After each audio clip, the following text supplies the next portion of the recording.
dia, a graça e a paz. Bom dia, paz do Senhor. Oi, gente.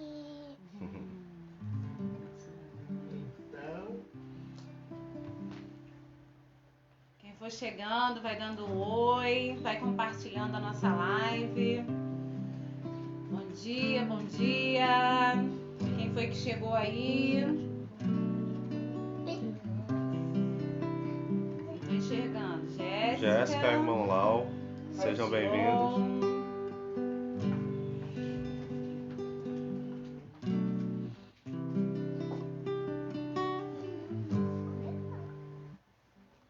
Sejam bem-vindos.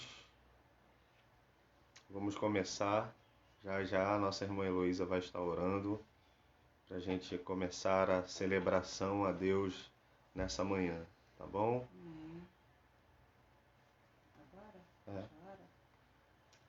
Senhor, nós louvamos o Teu nome porque Tu és um Deus tremendo, Senhor, e nós queremos Te agradecer pela Tua fidelidade, Jesus. Te agradecer porque o Senhor nos concede mais um dia de vida, sabe, Deus, porque podemos estar juntos aqui em união, Senhor, louvando e exaltando o Teu nome, Pai, como igreja, como irmão, Senhor, que o Senhor possa estar agora em todos os lares que estiverem abrindo a porta para nós, abençoando, Pai, sabe, curando, Jesus, trazendo as Tuas mais ricas bênçãos, Senhor, até esses lares, que possamos agora ter um culto abençoado, sabe, Deus, Amém, que possamos entregar a Ti o culto que agrade ao Senhor, Pai, em nome de Jesus, amém. Amém. Glória a Deus. Encontrei um grande amigo,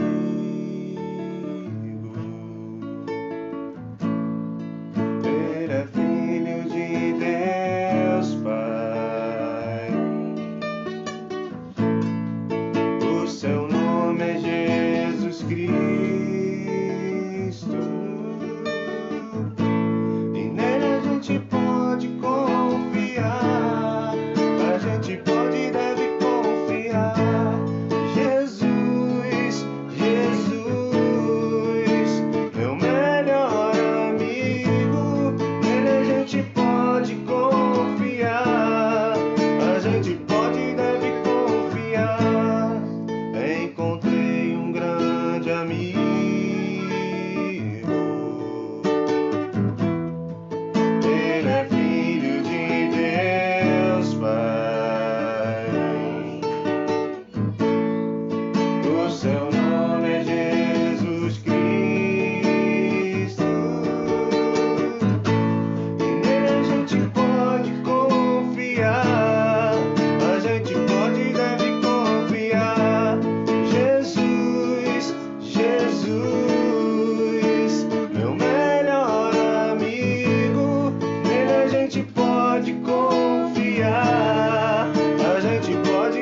Nosso melhor amigo Jesus, nós te adoramos nessa manhã, recebe o nosso louvor, a nossa adoração, a nossa gratidão. Viemos aqui para adorar o teu nome, viemos como igreja, mesmo conectados pela internet, mas queremos entregar a ti nosso louvor, nossa adoração, Senhor.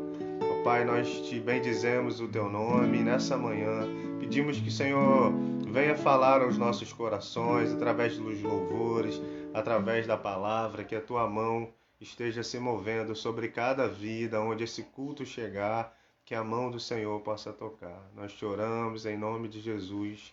Amém. Amém.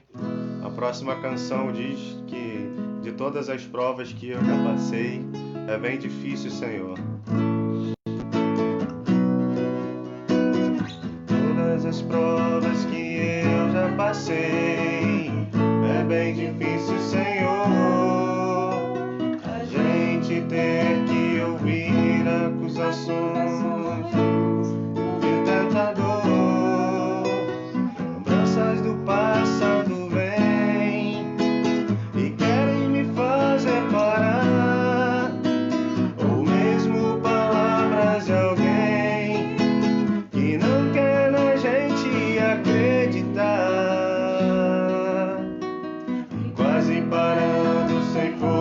e vigor. A gente lê a palavra, encontra bastante poder para vencer e continuar a jornada. Ver que o passado ficou para trás, pois Cristo na cruz tudo já venceu. E saber que dele não lembra mais, eu canto pra glória de Deus. Nenhuma condenação há para quem está em ti, Jesus, cuja vida coberta está pelo sangue que verteu na cruz. É certo que provas virão, investidas do vil tentador, mas nenhuma condenação há para quem está em ti, querido Senhor.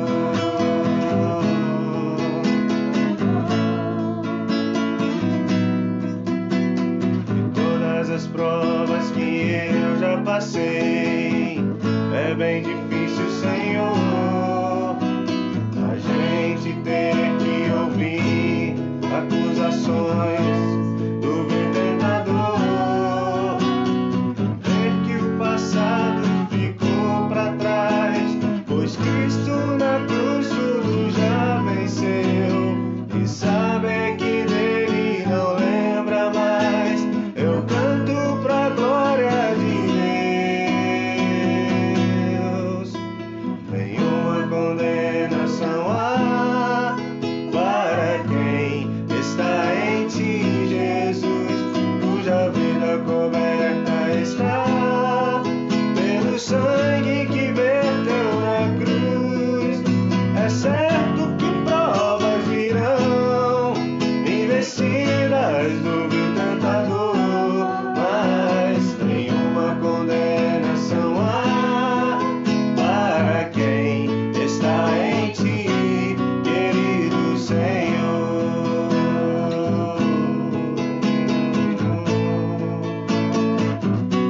Querido Senhor. Aleluia. Querido Senhor. Glória a Deus. Louvado seja Tu és soberano sobre a terra, sobre os céus, tu és Senhor absoluto.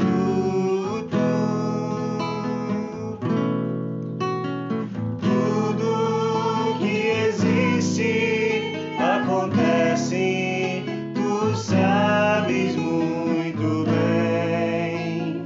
Tu és tremendo, e apesar desta glória que tens, tu te importas comigo também. E esse amor tão grande eleva-me, amar-me a ti. Tu és tremendo, Aleluia. Glória a tu és soberano sobre a terra, sobre os céus, tu és Senhor absoluto.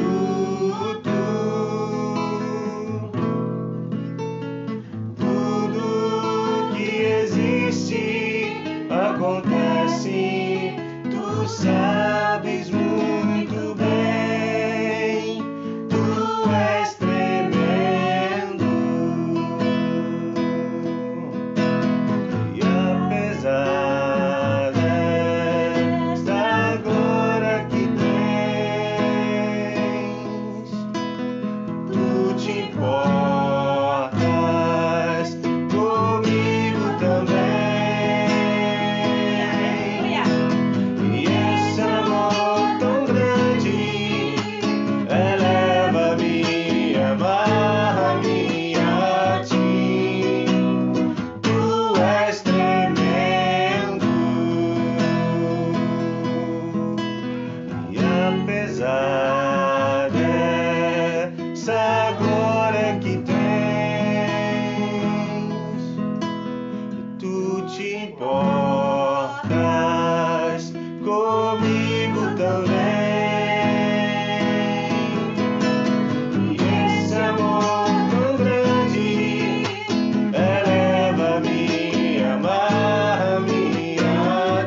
Aleluia, Senhor. Recebe o nosso louvor, a nossa gratidão, a nossa adoração nessa manhã. Em nome de Jesus.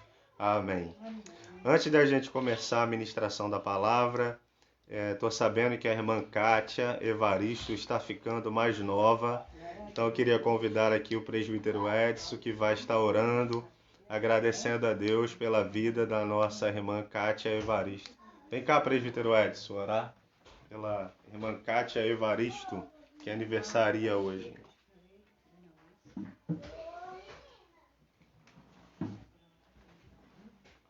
Oi, gente. Paz do Senhor para a igreja, amém? Irmã Kátia está fazendo mais alguns aniversários. Pai querido, Pai Santo, muito obrigado pela vida dessa irmã na nossa igreja. Deus amado, Deus santo, Deus de graça e poder, muito obrigado, Senhor, pela vida da irmã Kátia na nossa igreja. Muito obrigado por esse dia festivo na vida dela, na família dela.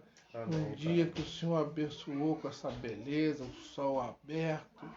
Pai querido, Pai Santo, nós te pedimos nessa hora, Senhor, que o Senhor derrame sobre ela, sobre a vida dela, sobre a vida da família dela, tudo que possa existir de bom, de agradável, de bênção, Senhor, que a sua proteção seja sobre ela, sobre a família dela, amém, Senhor.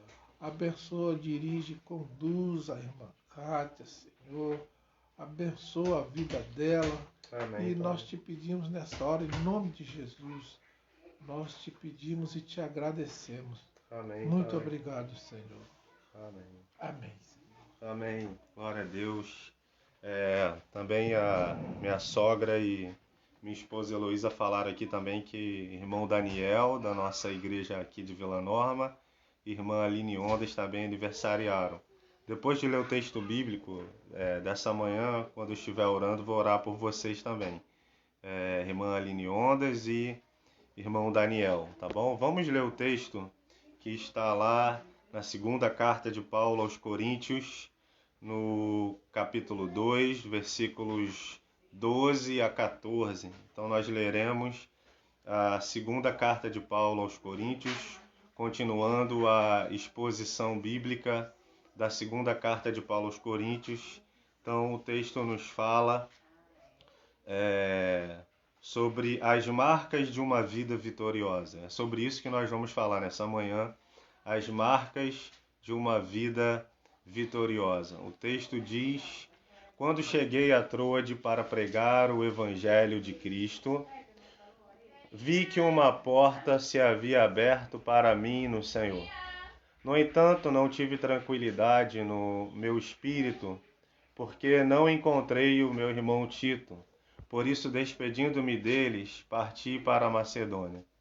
Graças, porém, a Deus, que em Cristo sempre nos conduz em triunfo e por meio de nós manifesta a fragrância do seu conhecimento em todos os lugares. Vamos orar? Senhor, somos gratos pela Tua palavra nessa manhã. Pedimos que o Senhor fale ao nosso coração, que o Teu Espírito Santo ilumine a nossa mente, que o nosso coração seja um solo fértil para a Tua palavra. É o que nós te clamamos. Somos gratos pelo aniversário da irmã Aline Ondas, por mais um ano de vida que o Senhor concedeu a ela. Pedimos que o Senhor cerque a vida da tua filha com as tuas mais ricas bênçãos. Também oramos pela vida do Daniel, Senhor. Pedimos que a graça do Senhor esteja sobre a vida do Daniel, sobre sua casa, sua vida, sua família. Que o Senhor cerque a vida do Daniel também, de bênçãos vindas do teu trono de graça. Nós te oramos, agradecidos em nome de Jesus. Amém. Amém? Então vamos ao texto bíblico. O tema da nossa meditação nessa manhã é as marcas de uma vida vitoriosa. Nós começamos lendo o texto que nos fala que Paulo tinha ido à cidade de Troade para pregar o evangelho de Cristo, e ele ali vê que uma porta se abre para o evangelho, mas o apóstolo Paulo, ele não sente tranquilidade, não sente paz no seu espírito, no seu coração, porque ele não havia encontrado o seu irmão querido, seu companheiro de missões, seu companheiro de ministério, que se chamava Tito. Então Paulo, ele chega nessa cidade de Troade e talvez o propósito que Paulo tenha ido ali era de pregar o evangelho. Alguns teólogos vão dizer que Paulo foi a Troade com o propósito de pregar o evangelho àquela cidade. Por exemplo, o teólogo Colin Kruse, no comentário da segunda carta de Paulo aos Coríntios, comentário bíblico da editora Vida Nova, ele vai dizer que Paulo foi à cidade de Troade com o intuito, com o propósito de pregar o evangelho. Tanto é que Paulo testemunha ali no versículo 13 que uma porta se abriu no Senhor para que ele pudesse pregar o evangelho ali naquele lugar. Como resultado, esse teólogo Colin Kruse, ele diz que como resultado do tempo em que Paulo esteve ali na cidade de Troade, foi fundada uma igreja ali em Troade e o evangelho foi levado a outras cidades e outras regiões, como a região de Colossos, a região de Laodiceia e provavelmente as demais cidades da Ásia. Lembra daquelas 7 cidades da Ásia, né, onde o Senhor Jesus escreve cartas ali em Apocalipse? Nós estamos até estudando essas cartas ali às quartas-feiras. Então, aquelas 7 igrejas provavelmente nasceram, foram plantadas e fundadas a partir do ministério do apóstolo Paulo, que começa ali na cidade de Troade. Bem, ele provavelmente foi ali com esse intuito. Mas tem um outro teólogo que é mais contemporâneo, John MacArthur, um teólogo americano. Ele diz que, na verdade, a razão principal pela qual o apóstolo Paulo foi à cidade de Troade era para encontrar-se com Tito. Tanto é que ele diz no versículo 13 que não teve tranquilidade no seu espírito porque ele não encontrou Tito ali naquela cidade. Então, para John MacArthur, a finalidade pela qual o apóstolo Paulo vai à cidade de Troade é encontrar o Tito, que tinha ido até a igreja de Corinto com aquela carta que Paulo chama, que ele fala que escreveu em tristeza. Ele diz isso lá no versículo 1 até o versículo 4 aqui do capítulo 2.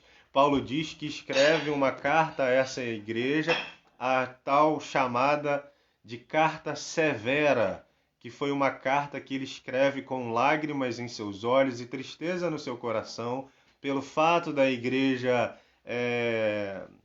tá ali fazendo vistas grossas ao pecado daquele jovem que dormia com a sua madrasta, pela igreja simplesmente ignorar o que o apóstolo Paulo havia ensinado àquela igreja, por aquela igreja aceitar uma oposição contra o apóstolo Paulo, aceitar que aquele jovem que estava em pecado inflamasse muitos irmãos daquela igreja contra o ministério do apóstolo Paulo, a ponto deles colocarem em xeque a credibilidade da pregação, do ministério, da vocação e do chamado do apóstolo Paulo. Então Paulo ele escreve uma carta a essa igreja que ele envia a Tito, e ele espera que Tito traga a resposta. Então quando Paulo ele chega na cidade de Troade, na verdade, o propósito era encontrar-se com Tito e saber como estavam as coisas na cidade de Corinto. Como Paulo ele não encontra Tito ali, seu coração não fica em paz.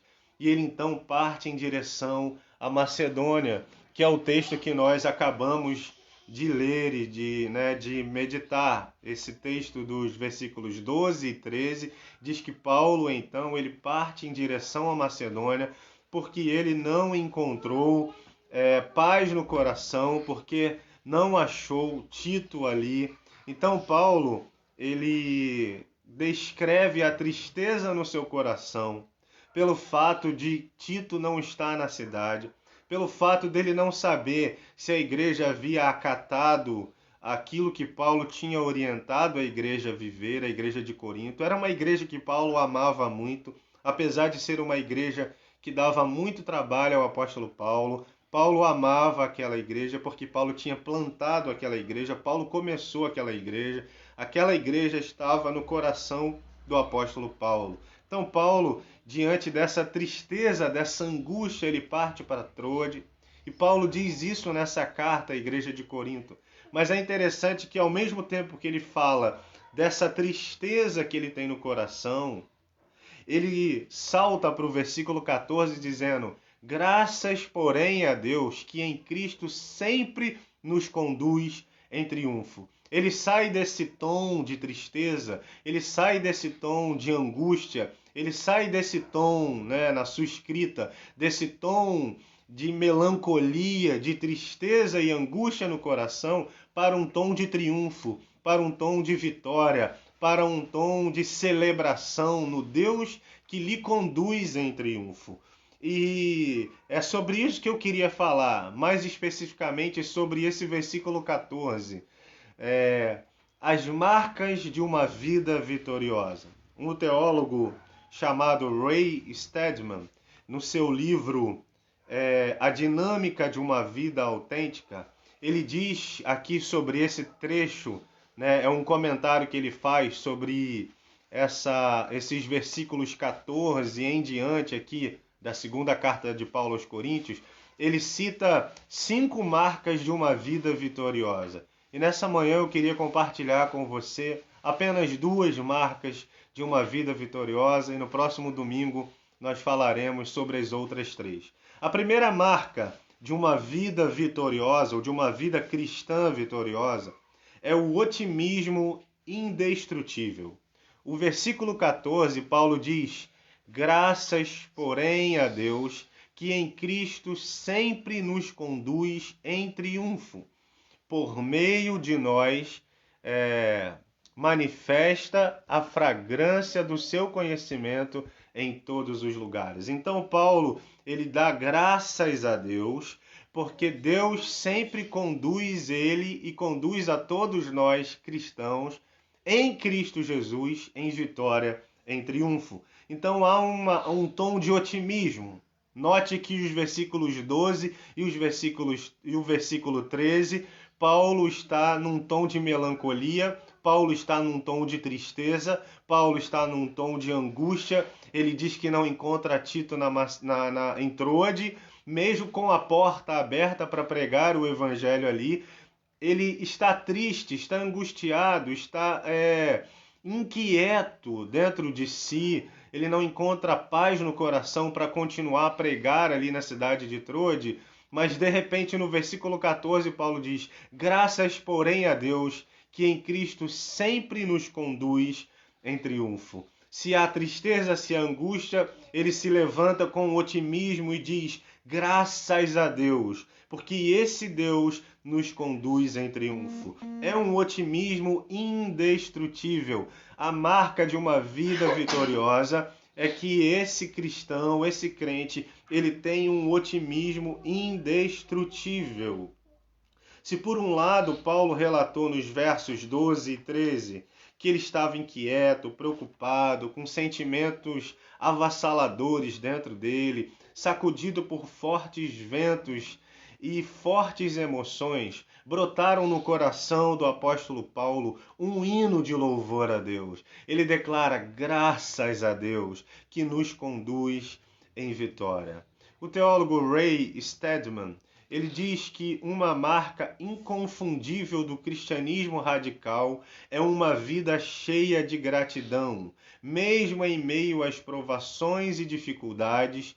É uma espécie de otimismo indestrutível. O otimismo indestrutível faz você celebrar a Deus, faz você encontrar dentro de você gratidão, motivos para adorar a Deus.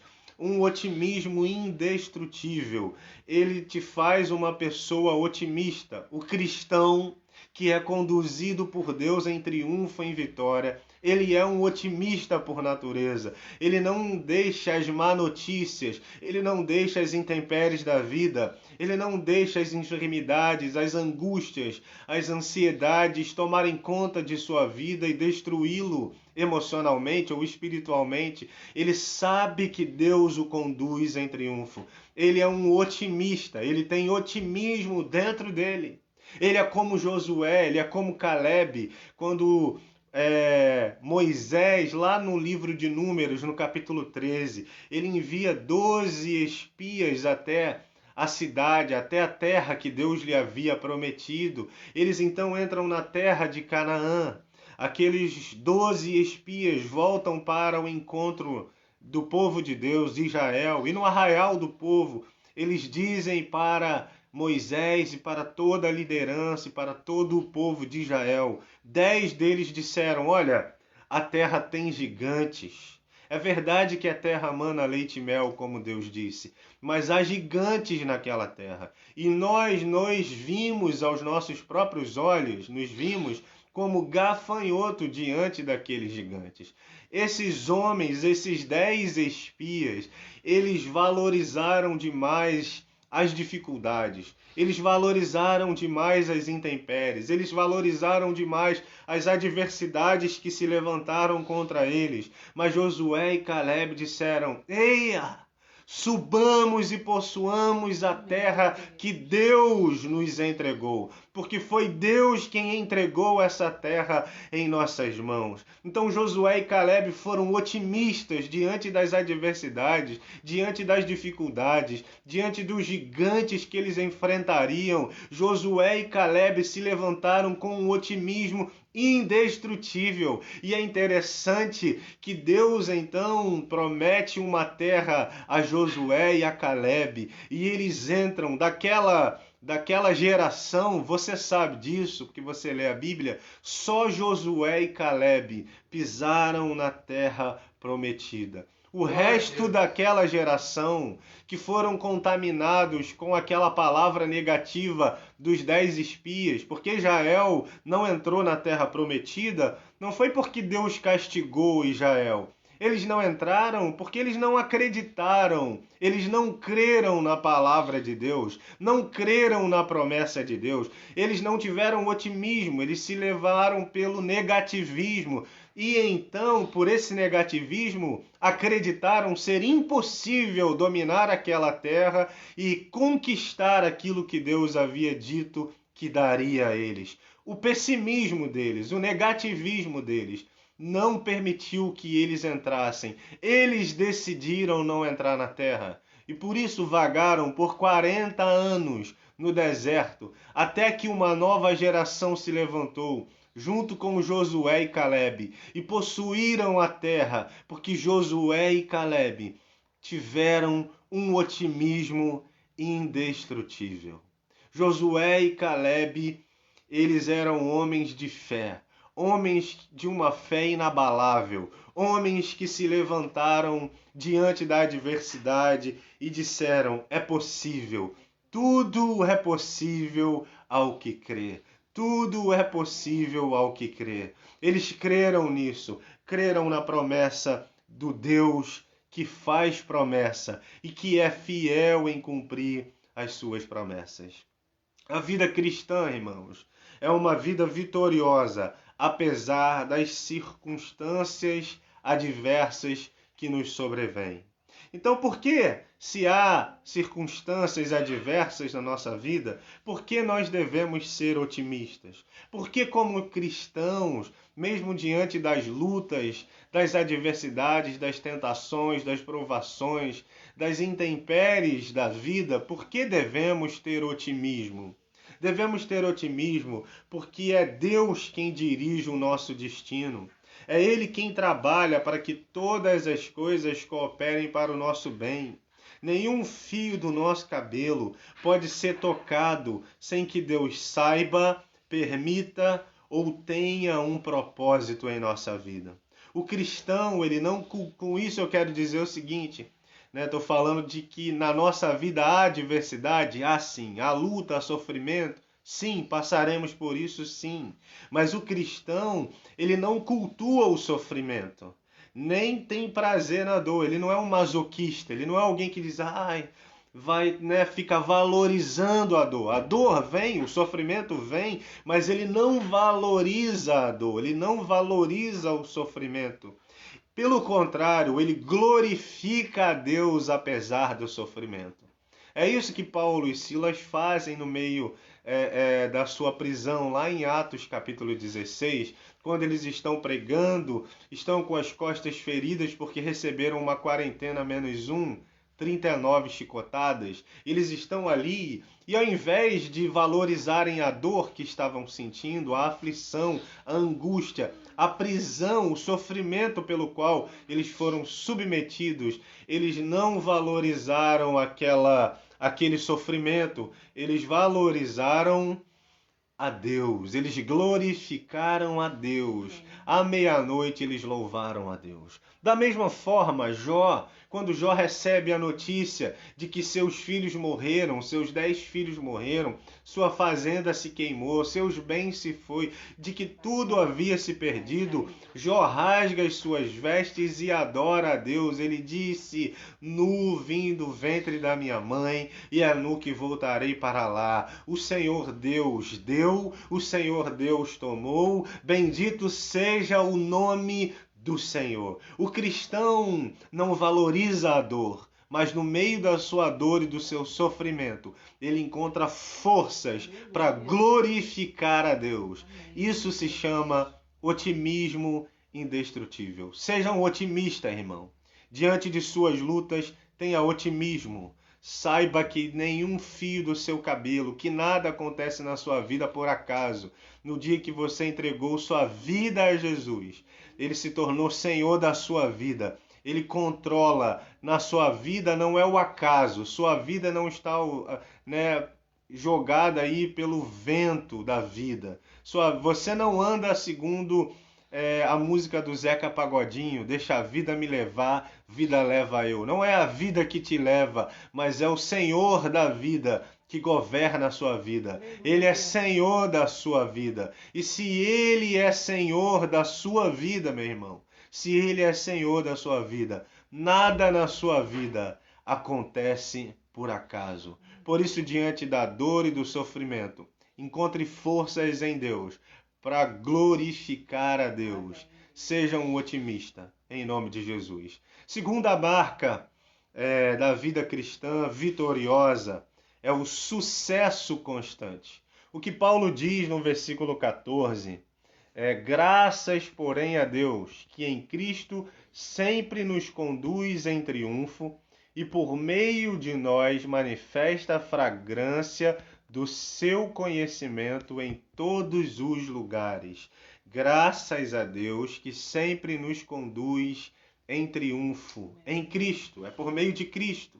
Então, Paulo, ele nos declara aqui que a vida cristã não é uma descida ladeira abaixo, mas é uma escala gloriosa rumo à glória de Deus.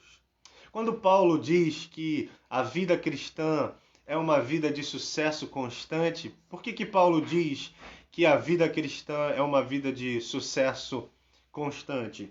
Quando foi que Ray Stedman viu isso? Ele viu quando Paulo declara: graças, porém, a Deus que nos conduz em Cristo, em vitória, em triunfo. Então ele vê que a vida cristã é uma vida de sucesso constante. Não é uma descida para baixo, mas é uma subida. Vida cristã é uma carreira de sucesso. Você caminha vitoriosamente. Quando Paulo declara isso, diz esse teólogo Ray Stedman que Paulo tinha em mente o triunfo romano. Quando um general romano saía para uma batalha, para uma guerra, ele no território do inimigo, quando ele vencia e triunfava aquele inimigo, e ele matava pelo menos ali 5.000 soldados, né, do exército inimigo, ele levava também alguns prisioneiros, né, do exército inimigo, e ele voltava para a terra de Roma, para a capital romana. Ele chegava ali na capital do império. Ele então ele era louvado, ele era recebido com um triunfo. Aquele general, o Senado de Roma, preparava para aquele general que venceu a guerra uma grande festa chamada de cortejo triunfal. O que acontecia? Na frente daquele general iam alguns prisioneiros que seriam aliados. Esses prisioneiros, eles se renderam a Roma e agora são aliados de Roma. Roma, então, vai empoderar esses prisioneiros para que voltem ao território no qual Roma conquistou. Eles, então, vão governar segundo Roma, vão governar aquele território para Roma. Então, esses prisioneiros vão na frente do cortejo triunfal. No meio do cortejo vai o general. Na frente do cortejo, esses homens que vão governar para Roma, eles vão levando ali umas guirlandas de flores e também incensos aromáticos que vão sendo queimados e vai perfumando toda as pessoas que estão ali observando aquele cortejo triunfal. Atrás do cortejo vão os prisioneiros que não se renderam, que não se aliançaram com Roma, que continuam contra Roma. Esses prisioneiros vão atrás, mas eles vão atrás e também vão sendo perfumados pelas guirlandas de flores e também pelo incenso que sai ali da frente do cortejo. Só que eles vão com os pés e as mãos amarradas. Eles vão sofrendo e a cidade vai louvando e dando gritos de triunfo quando aquele cortejo passa. Aquele cortejo triunfal. Eles celebram aquele general que venceu a guerra.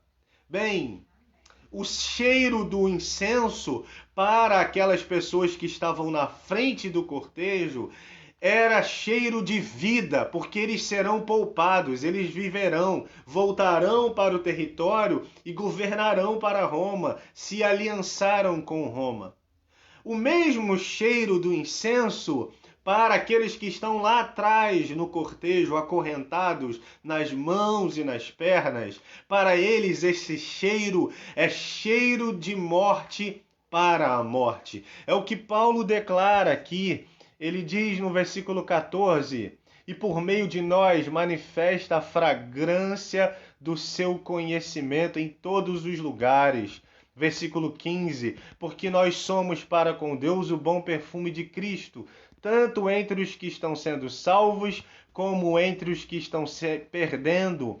Para este cheiro de morte para a morte, para aqueles a vida para a vida, ou seja, para aqueles que estavam na frente do cortejo, que se aliançaram com Roma, o cheiro do incenso e da guirlanda de flores é cheiro de vida. Para os prisioneiros que estão atrás,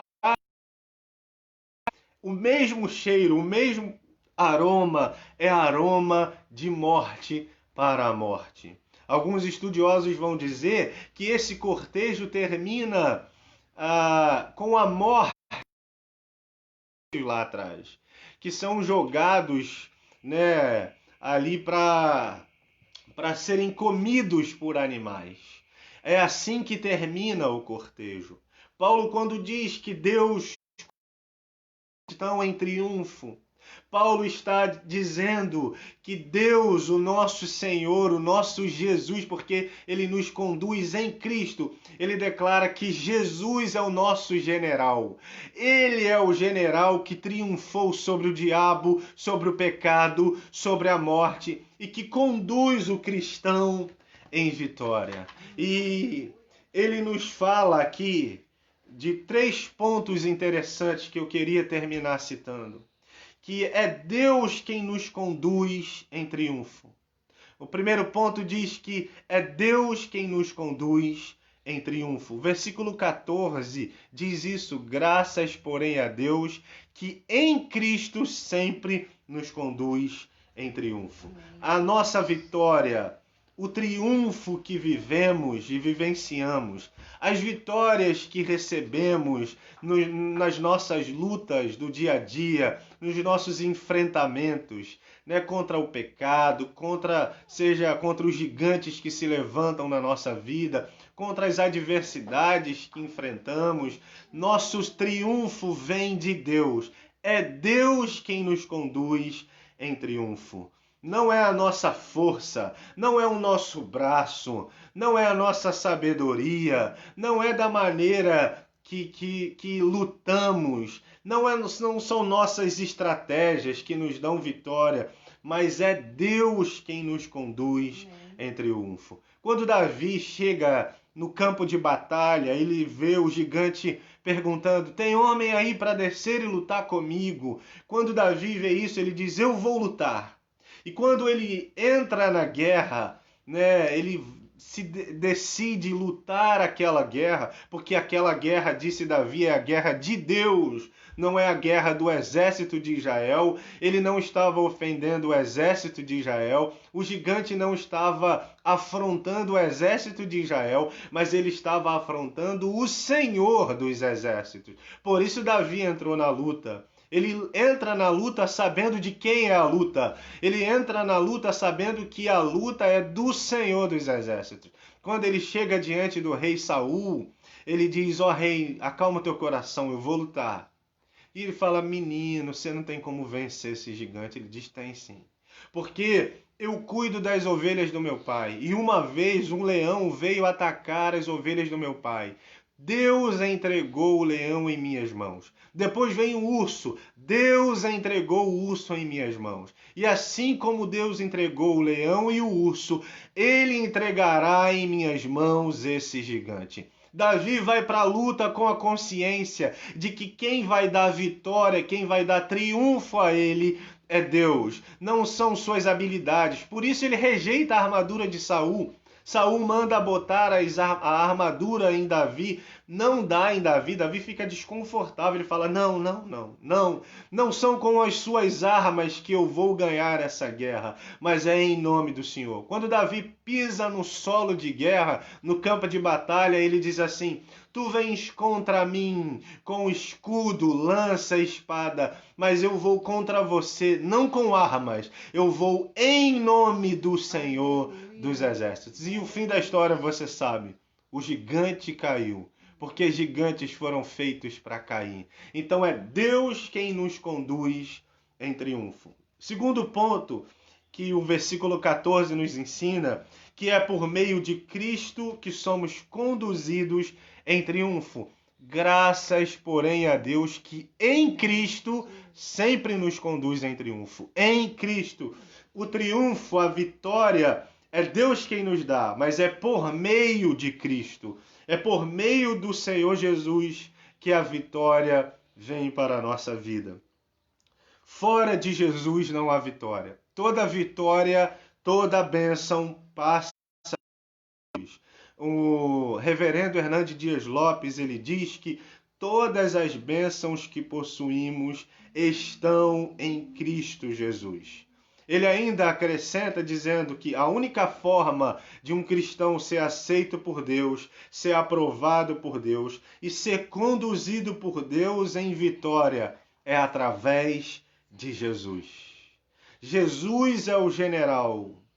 Lembra que Paulo cita esse cortejo triunfal lá de Roma? Jesus é o general que venceu o pecado, que venceu o diabo, que venceu o inferno, que venceu a morte. E toda vitória que Deus vai entregar em nossas mãos só é possível, toda bênção, toda cura, todo livramento, tudo que Deus possa nos dar só é possível por meio de Jesus. Graças, porém, a Deus que em Cristo sempre nos conduz em vitória. Os autores bíblicos vão dizer, Paulo mais especificamente, que sem Jesus nada do que foi feito se fez.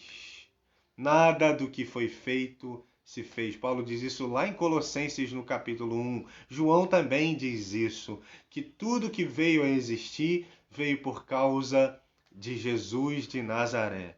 Glória a Deus por Jesus, porque é através de Jesus que a vitória vem para a nossa vida. Foi por causa do preço pago lá na cruz. Foi o preço pago na cruz que rasgou, que anulou o escrito de dívida que havia contra nós e que estabeleceu paz entre nós e Deus, o Pai. Glória a Deus pelo sacrifício de Jesus. João vai dizer em sua primeira carta, no capítulo 5, versículo 12, quem tem o Filho tem a vida. Quem não tem o Filho não tem a vida. Quem tem o Filho de Deus tem a vida. E eu lembro de uma história que talvez você já tenha ouvido falar, mas eu gostaria de lembrar ela essa manhã. A história de um pai que tinha um único filho e que ele era amante de obras de arte, um homem muito milionário. Mas o seu filho, ele se alistou no exército e aquele exército estava em guerra do seu país. Ele então conversa com seu filho e talvez fosse a última conversa, e de fato foi a última conversa que ele teve, porque o filho veio falar que estava indo para a guerra. Ele chama um pintor qualquer e manda pintar o quadro do seu filho.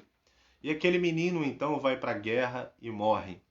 A história vai dizer que aquele menino morreu na guerra. Aquele filho único morreu na guerra. E ele diz a história, que aquele pai ficou muito triste, muito abatido. E aquela tristeza matou aquele homem. Aquele homem morreu por sua tristeza. A história conta que aquele homem não tinha parente nenhum, tinha família nenhuma, e que ele então deixou todos os seus bens para que fossem leiloados. O dia do leilão chegou, e no dia daquele leilão, o leiloeiro então abre o testamento daquele homem e diz assim: nós vamos começar o leilão por essa obra de arte aqui, um quadro, e era um quadro bem mal feito, né?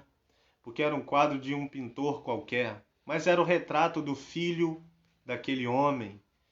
E as pessoas falaram, então começa logo, porque ninguém quer comprar isso, a gente quer comprar as obras de arte de verdade. E então o leiloeiro disse quem dá o primeiro lance, e o jardineiro daquela mansão pensou, o meu patrão amava tanto seu filho, ele morreu de tristeza, porque ele perdeu o seu filho na guerra. Esse quadro era muito importante para o meu patrão. E ele dá um lance, ele diz $50. E o leiloeiro então continua, alguém vai dar mais? E ninguém se manifesta. E aquele homem então diz $100. E aí o leiloeiro pergunta, alguém vai dar outro lance? E a multidão que estava ali naquela mansão, bate logo o martelo, cara, vende logo esse quadro aí para esse doido. A gente quer as obras de arte de verdade. O leiloeiro então bateu o martelo e vendeu aquele quadro por $100 para o jardineiro daquela mansão. Ele então fechou o testamento e disse, o leilão está encerrado. A multidão ficou alvoroçada e falou, que loucura é essa, leiloeiro? E as outras obras de arte e a mansão, nós queremos comprar, nós queremos... E aí o leiloeiro abriu o testamento e disse, diz o testamento, quem tem o Filho tem tudo. Quem tem o Filho de Deus tem tudo. Por isso João diz, quem tem o Filho tem a vida. Quem não tem o Filho não tem a vida. Por isso nessa manhã, se você não tem o Filho, receba o Filho de Deus em sua vida e em seu coração. Você que está vendo agora, você que vai assistir essa gravação depois, se você ainda não recebeu o Filho, receba o Filho de Deus em sua vida, em nome de Jesus. Terceiro ponto que nos chama a atenção sobre compreender que o sucesso da caminhada cristã é constante, é que o triunfo que temos em Cristo é constante. O triunfo que temos em Cristo não é passageiro. O versículo 14 diz, graças, porém, a Deus, que em Cristo sempre, olha a palavra sempre. Não é uma, ele não diz assim que nos conduziu, ou que um dia vai nos conduzir, mas ele diz sempre nos conduz em triunfo. Então o sucesso é constante na vida do cristão. Eu digo o sucesso da caminhada cristã. Estou falando de sucesso da caminhada cristã. O sucesso da nossa peregrinação espiritual. O sucesso da nossa vida de fé com Deus. É isso que eu estou falando. O sucesso do discipulado, do seguir a Jesus. É um sucesso constante. A palavra nos garante isso. Ele diz: Cristo, Deus em Cristo sempre nos conduz em triunfo, sempre nos conduz em vitória. Não é passageiro, porque Deus nos conduz em vitória, mesmo quando os nossos sonhos são frustrados. Olha o que o apóstolo Paulo fala nos versículos 12 e 13.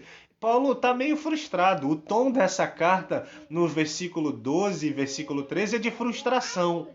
Frustração por quê? Porque Paulo vai para Troade esperando encontrar Tito com boas notícias de Corinto. Ele chega ali e Tito não está ali, ele está triste.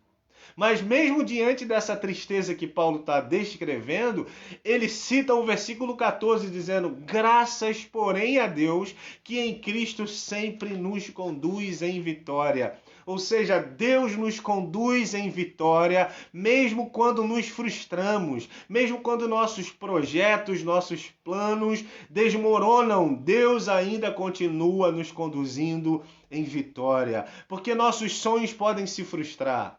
Nossos projetos podem cair, podem naufragar. Nossos sonhos, sabe? Aquilo que planejamos podem não se concretizarem.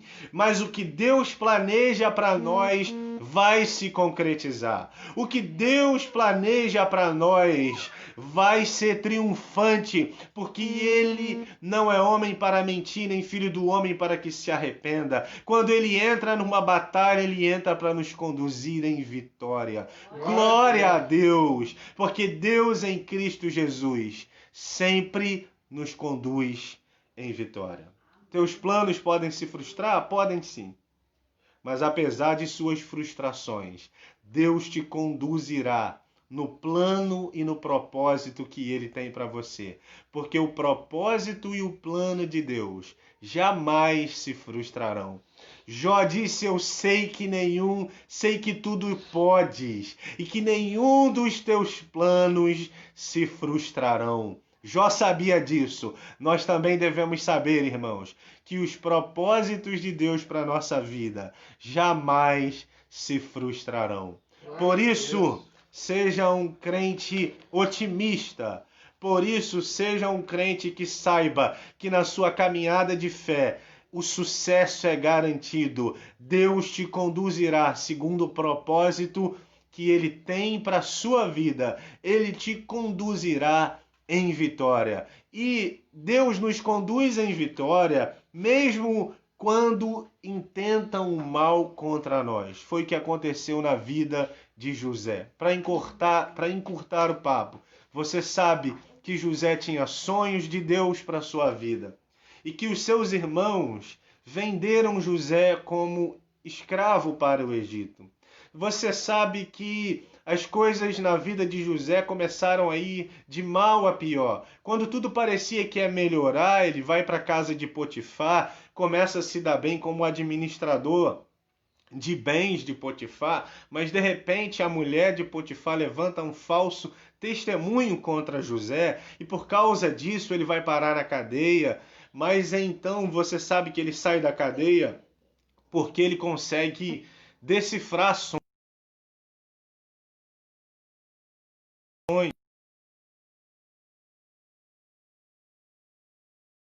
de Faraó, e ele então é colocado na posição de governador do Egito. Ele leva sua família para o Egito, mas quando seu pai morreu, os irmãos de José, lá em Gênesis capítulo 50, procuram José dizendo: José, poupa a nossa vida, cara. Agora talvez você possa querer se vingar por a gente ter vendido você como escravo para o Egito, e José chora, abraça os seus irmãos, beija seus irmãos e diz assim: estaria eu no lugar de Deus para intentar alguma coisa contra a vida de vocês? Não. Vocês intentaram mal contra mim, mas Deus transformou o mal em bem. Sabe por quê, irmãos? Porque todas as coisas cooperam para o bem daqueles que amam a Deus e foram chamados segundo o seu propósito. Se você é um cristão genuíno, se você ama a Deus, se você ouviu o chamado de Deus, então você pode ter a certeza de que todas as coisas, até mesmo os teus sonhos que não se realizaram, até mesmo os sonhos que se frustraram na sua vida, eu quero te dizer nessa manhã, você que tem sonhos frustrados, até mesmo na frustração dos teus sonhos, Deus está cooperando para o teu bem, porque o sonho de Deus não falha, os sonhos dos propósitos e os planos de Deus não se frustram. Por isso saiba disso, Deus te conduzirá em triunfo. Deus abençoe sua vida, como nos ensina o teólogo Ray Stedman. Seja um otimista indestrutível. Não deixe as má notícias destruírem tua fé. E como ele nos ensinou, saiba que na caminhada cristã o sucesso é garantido, o sucesso é constante, a vitória é certa, em nome de Jesus. Deus abençoe sua vida. Eu quero orar nessa manhã com você. Senhor, obrigado por essa palavra. Obrigado por essa manhã, obrigado, Senhor, porque o Senhor nos conduz em vitória. E essa vitória não é no nosso braço, não é na nossa força, não são nas nossas estratégias, não é da maneira que a gente quer e espera, mas é da tua forma, vem do Senhor, é o Senhor quem guerreia as nossas guerras. Como diz aquela canção do Asaf Borba, Senhor, não há Deus como tu, que guerreia as nossas guerras e nos faz vencedores. Não há Deus como tu. Louvamos o teu nome nessa manhã. Te pedimos, se existe alguém triste, abatido nessa manhã, que mesmo que tenha motivos para estarem abatidos, entristecidos, ergam os olhos e olhem para ti e encontrem no Senhor respostas para a sua vida. Tenham motivos para louvar e bendizer o teu nome. Essa é a oração que fazemos. Em nome de Jesus. Amém. Deus abençoe. Que você tenha um domingo abençoado. Obrigado a todos que estiveram conosco até agora, nesse domingo maravilhoso, ouvindo essa mensagem de Deus. Um beijo no seu coração, você que é da nossa igreja aqui em Vila Norma, você que é da nossa igreja em Campo Grande, nossos amigos aí que estão aí conosco, minha mãe, né, que é da Congregacional aí de Nilópolis, tia Deise, pastor Rodrigo Gama, da Congregacional de Éden, estava aí também, meu primo Jailton, todos vocês que nos acompanharam, que Deus abençoe vocês. Pastor Luciano Serenado, membro da Igreja Batista do Correia. Um beijo a todos que nos acompanharam. Tia Tula, se eu falar o nome de todo mundo, talvez eu possa me perder, mas vamos lá. Irmã Aline Ondas, Irmã Aline, Diaconisa Palmira, Irmã Jéssica, Irmã Lau, Diaconisa Célia, Diácono Arthur, Lúcia, Irmão Valmir, Marta, Jéssica Moraes. Já. Manifesta aí, se eu esqueci alguém, fala aí. Deus abençoe. Irmã Kátia Evaristo, né? Irmã Edilce, Deus abençoe a todos. Fiquem na paz. Na terça-feira nós temos estudo bíblico com o nosso irmão Gleidson, às 20 horas, na fanpage EC de Vila Norma. E na quarta-feira, comigo, na EC Viva Esperança, continuaremos a nossa caminhada nas cartas às igrejas da Ásia, lá no Apocalipse. Na quinta-feira, estudo de Daniel com o pastor Vanderlei, na fanpage EC de Vila Norma. Na sexta-feira, 20 horas, com o presbítero Paulo Henrique, também na fanpage EC de Vila Norma. No sábado, À noite também às 20 horas com o presbítero Wagner, fanpage EC de Vila Norma. Domingo pela manhã com este que vos fala, na fanpage EC Viva Esperança. Beijo. Sarinha já correu por aqui. O pessoal tá perguntando da Sarinha. Ela já foi brincar. Tá bom? Fiquem na paz. Tchau, gente. O presbítero Edson aí vai dar um tchau. Tchau, gente. Deus abençoe. Rapaz, fiquem com Deus.